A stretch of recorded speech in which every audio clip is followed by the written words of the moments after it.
بتقليل الطعام وإراحة جهاز الهضم لمدة معينة وترسب بعد الرطوبات والفضلات الضارة بالجسم وغير ذلك.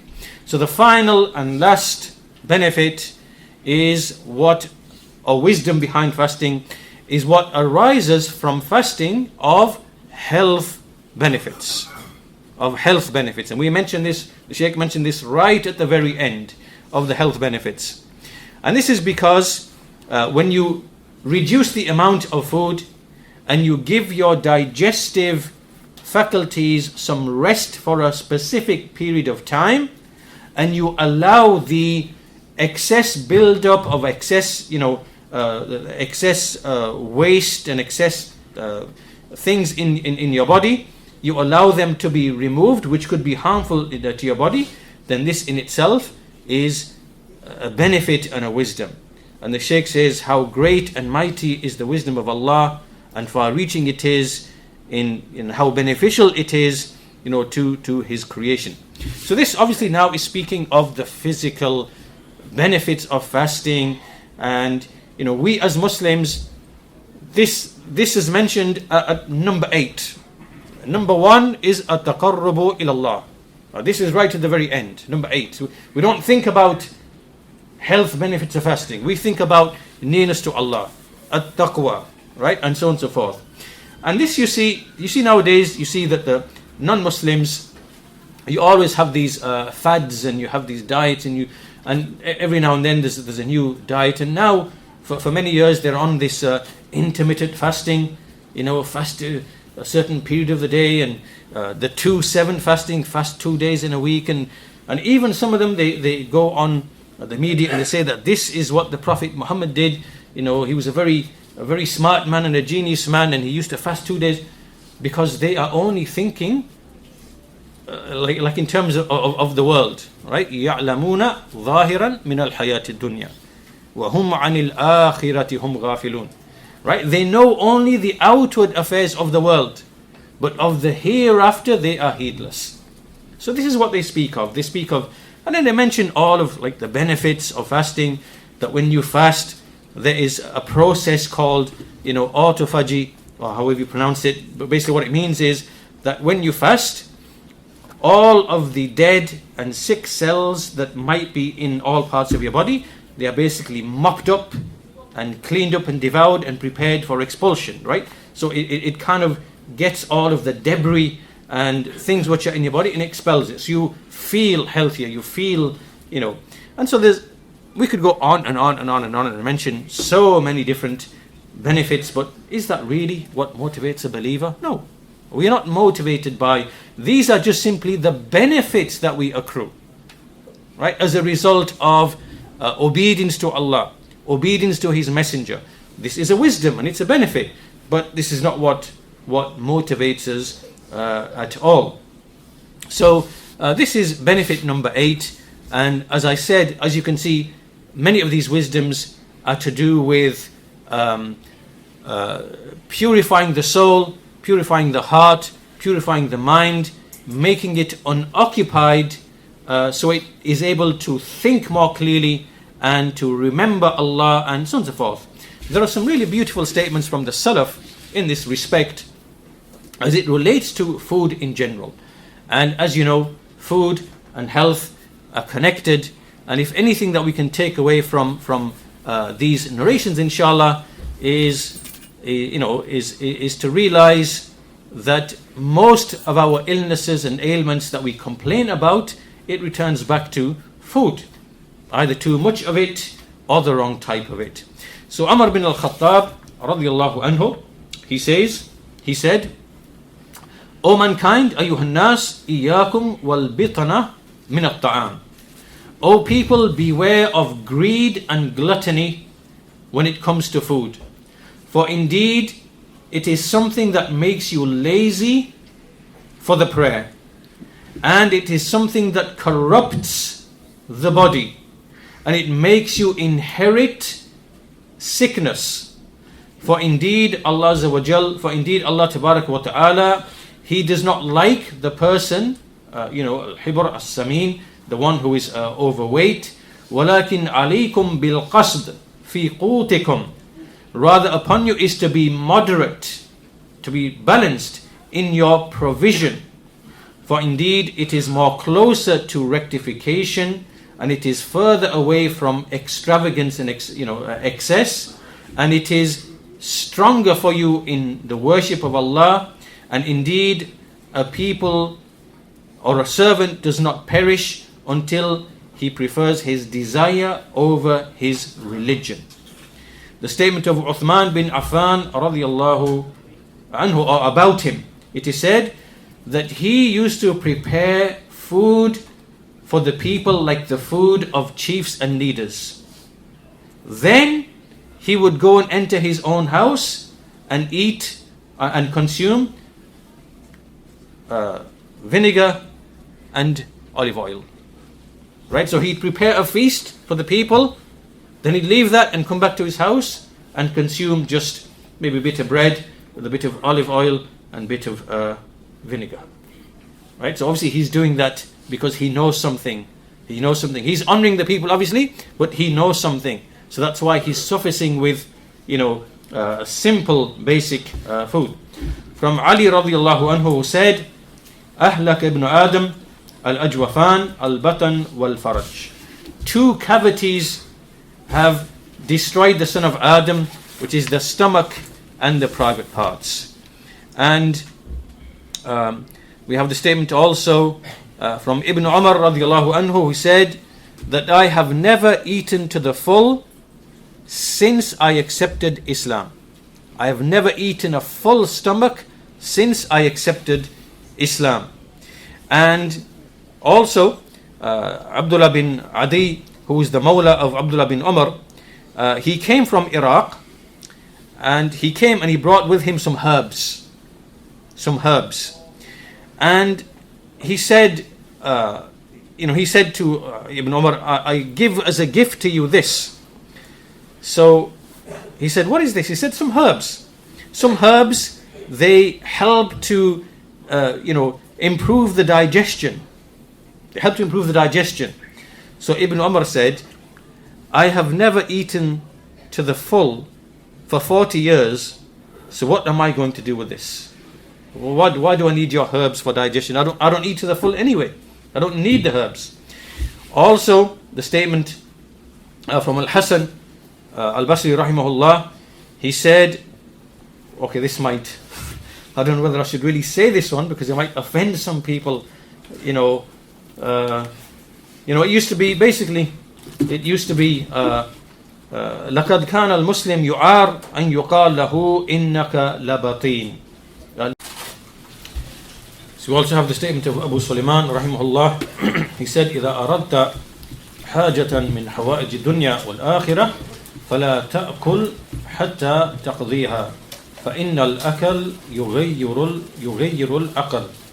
When you have a need from the needs of the world and the hereafter, some issue that you need to fulfill, then do not eat until you have completed it. Because indeed, food alters the intellect. Food alters the intellect. Right? These are statements from the Salaf from 1400 years ago. And we know now that different types of food, they affect the gut, and the gut affects the brain, and then it affects your moods and this. The scholars are speaking about this centuries ago. And likewise, Yusuf bin Asbat rahimahullah, he said, al-ju', hunger, it softens the heart. It softens the heart. And from As-Sari bin Yan'am rahimahullah, he said, it has been said, ma taju'u abdun illa abdalallahu makana ju'ihi hikmatan wa wara'an. That no servant experiences hunger except that Allah replaces for him, for that hunger, wisdom and wara', meaning fear of Allah. وكان يقال الجوع شعار الأنبياء والصالحين. right? To go hungry or to be hungry is the shi'ar, it's the sign or the symbol of the prophets and of the righteous. And from Al-Husayn bin Abd al-Rahman rahimahullah, he said, كان يقال كثرة الطعام تميت القلب كما أن كثرة الماء تميت الزرع. He said, excessive food kills the heart, just like excessive water kills the vegetation. Right? So we know that vegetation, plants, they need water, but if you give too much water, it will kill the plant. The same is with food. The food is the same to you. Likewise, the statement Abdul Aziz bin Abi Rawad rahimahullah, who said, it used to be said, قِلَّةُ الطَّعَمْ عَوْنٌ عَلَى التَّسَرُّعِ فِي الْخَيْرَاتِ. Little food aids a person in hastening towards good deeds.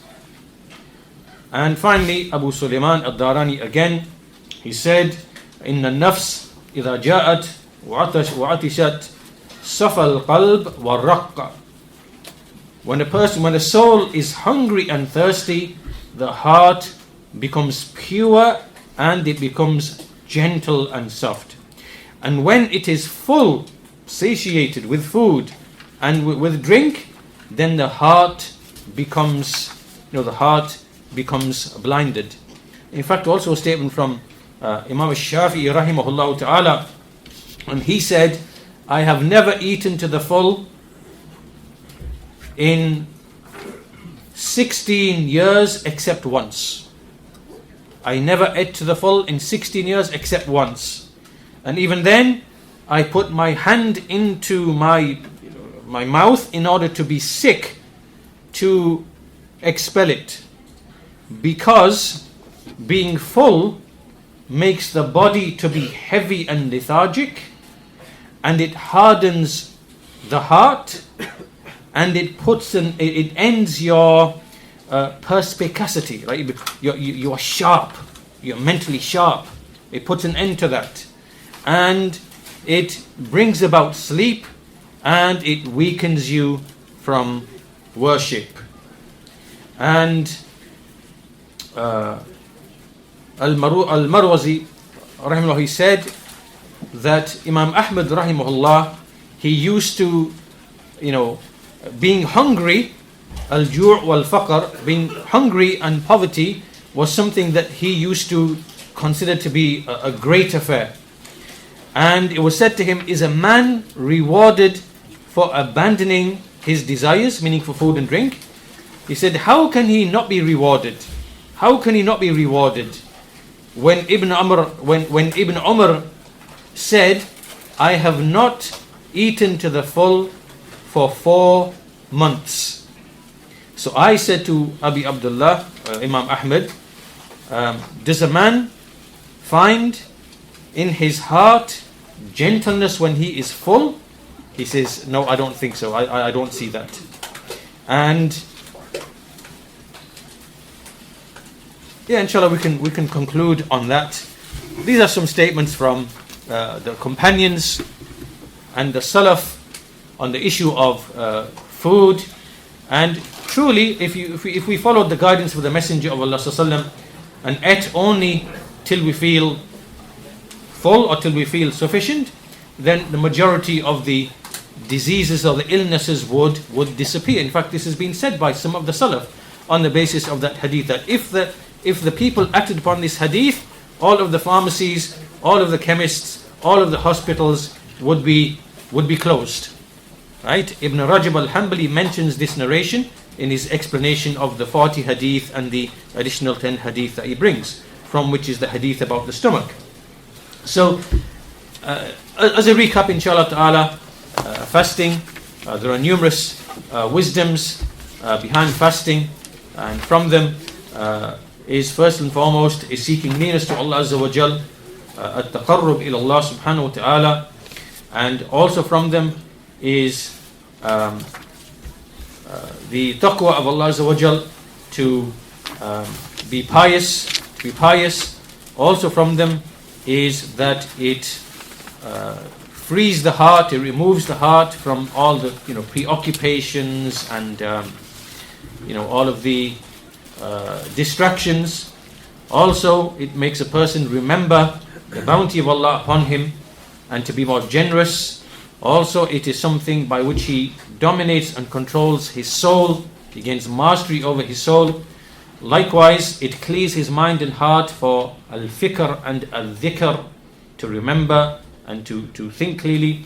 It also has benefits, health and medical benefits, as we've seen.